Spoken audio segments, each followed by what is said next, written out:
Hello दोस्तों, आज हम लोग उपस्थित हैं थीम लो सिलेक्शन सीरीज 7 के तहत। आज हम लोग देखने वाले हैं कुछ 10 ऐसे महत्वपूर्ण प्रश्न जो निश्चित रूप से कहीं ना कहीं छपेगा। ठीक है, आप इसके पहले भी देखें, वो जितने भी इंपॉर्टेंट क्वेश्चन है 10 ऐसे दिया जाता है, लेकिन उसके साथ उसका जो डिस्क्राइब किया जाता है, उसको जो समझाया जाता है, उसमें शायद 20 क्वेश्चन पार्ट हो जाता होगा। ठीक है, आप इसी तरह बने रहिए और निश्चित रूप से आपको प्रतिदिन 10 ऐसे प्रश्न का संग्रह आपको दिया जाएगा जो आपके परीक्षा के लिए काफी महत्वपूर्ण साबित होने वाला है। ठीक है, तो देखिए आज के सीरीज का पहला प्रश्न, सिरके में कौन सा एसिड पाया जाता है। ठीक है, यानी कि सिरका जो होता है, सिरका में कौन सा एसिड पाया जाता है, तो इसका नाम होता है एसिटिक एसिड। ये बहुत ही इंपॉर्टेंट, बहुत ही पॉपुलर क्वेश्चन है, खास करके एसएससी में।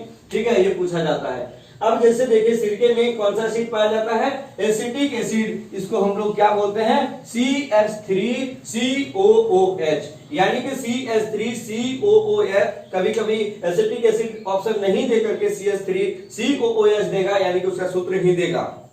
तो आपको याद कर लेना है कि एसिटिक एसिड का सूत्र क्या होता है, CH3COOH होता है। ठीक है, दूसरे नंबर के प्रश्न में आइए, धातुओं में सबसे अधिक अभिक्रियाशील कौन होता है। यानी कि देखिएगा, ये पिछली बार बीएसएससी में सीजीएल में पूछा गया था। बीएसएससी जो यानी कि सचिवालय वाला एग्जाम है, उसमें पूछा गया था कि धातुओं में सबसे अधिक अभिक्रियाशील कौन सा होता है, तो इसमें पोटेशियम होता है। ठीक है, क्या होता है, पोटेशियम। आप याद रखिएगा कि सबसे अभिक्रियाशील जो धातु होता है वो कौन सा होता है, पोटेशियम होता है। ठीक है, और पोटेशियम का एटॉमिक नंबर याद रखिएगा, इसका 19 होता है। ठीक है, और सबसे कम यदि अभिक्रियाशील पूछा जाए तो वो होगा आपका सोना। सबसे कम अभिक्रियाशील क्या होगा, सोना, जिसको हम लोग Au के नाम से जानते हैं, और इसका लैटिन नाम ऑरम होता है। ठीक है, उसके बाद देखिएगा तीसरा नंबर का प्रश्न, कमरा के तापमान पर द्रव अवस्था में पाए जाने वाले अधातु का क्या नाम है। आप बढ़िया से क्वेश्चन समझ लीजिए कि यहाँ पर अधातु पूछा गया है, धातु नहीं पूछा गया है। ठीक है, जब अधातु पूछा जाएगा तो इसका सही आंसर क्या होगा, ब्रोमीन होगा। लेकिन वहीं पर धातु पूछा जाएगा तो क्या होगा, पारा होगा, मरकरी होगा, जिसको हम लोग क्या बोलते हैं, Hg बोलते हैं। क्या बोलते हैं, Hg।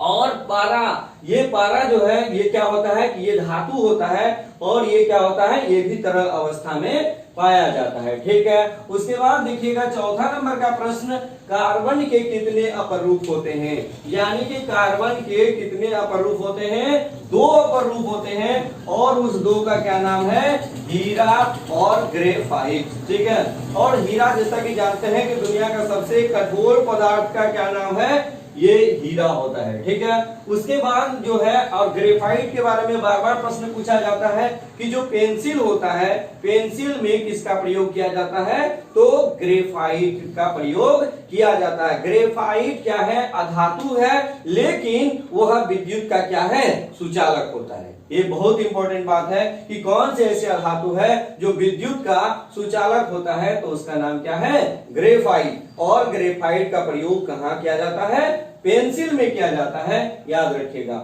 उसके बाद देखिएगा पांचवा नंबर का प्रश्न, लाइकेन किस किस का सम्मिश्रण होता है। यानी कि लाइकेन किस किस का बना होता है, तो ये काफी इंपॉर्टेंट क्वेश्चन है। ये कवक और शैवाल, किसका, कवक और शैवाल का मिश्रण होता है, कौन, लाइकेन।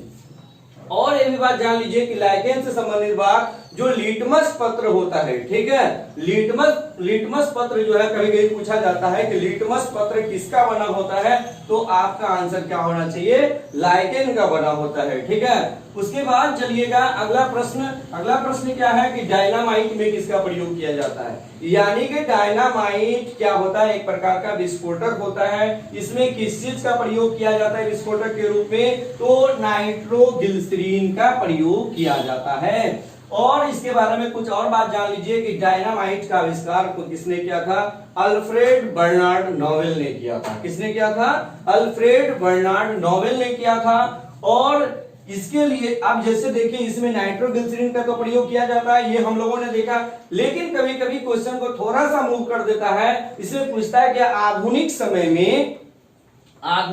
में नाइट्रोग्लिसरीन के स्थान पर किसका प्रयोग किया जाता है, तो सिल्वर नाइट्रेट का प्रयोग किया जाता है, यानी कि AgNO3 का प्रयोग नाइट्रोग्लिसरीन के स्थान पर किया जाने लगा है। ठीक है, ये हो गया। अब सातवां प्रश्न देखिएगा कि हड्डियों में फास्फोरस कितना प्रतिशत होता है। ठीक है, इसका सही जवाब होगा 85%। वैसे हम लोग जानते हैं कि हड्डियों में सर्वाधिक किस चीज से कौन कौन सा चीज पाया जाता है, फास्फोरस और कैल्शियम पाया जाता है, लेकिन फास्फोरस सबसे अधिक मात्रा में पाया जाता है। और कितना, तो ये 85% फास्फोरस ही होता है, किसमें, हड्डियों में। अब हड्डी के बारे में यदि हम लोग जान लें तो हड्डी शरीर में कितना होता है, 206 होता है, और बच्चों में कितना होता है, 300 या 300 से अधिक। ठीक है, उसके बाद हम लोग देखते हैं क्या कि अगला प्रश्न में कि सोडियम को किस में रखा जाता है।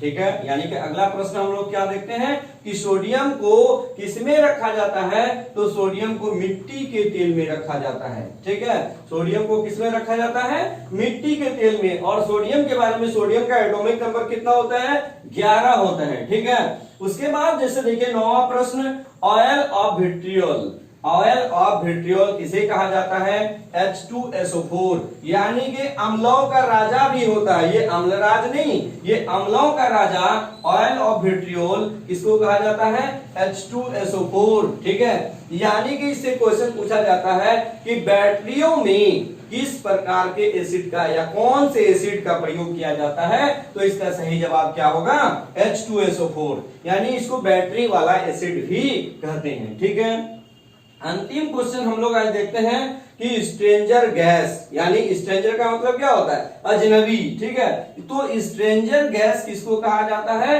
जीनोन। जीनोन को हम लोग क्या कहते हैं, स्ट्रेंजर गैस कहते हैं। इस प्रकार आज 10 प्रश्न हम लोग यहाँ देखे। इसी तरह आप लोग सीरीज से जुड़े रहिए। ये 20 सीरीज तक हम ले जाने का प्रयास कर रहे हैं, और इस 20 सीरीज में, ठीक है, ये साइंस के 200 क्वेश्चन को हम कवर करने वाले हैं। आप इस चीज को, इसको लगातार देखिए। निश्चित रूप से ये VVI, वेरी वेरी इंपॉर्टेंट जो क्वेश्चन होगा साइंस का, आपके समक्ष दूंगा। और फिर ये क्या होगा, ये कलेक्शन आपको निश्चित रूप से आपकी जो सफलता है वो सुनिश्चित कराएगी। ठीक है, आज के क्लास में बस इतना ही। धन्यवाद।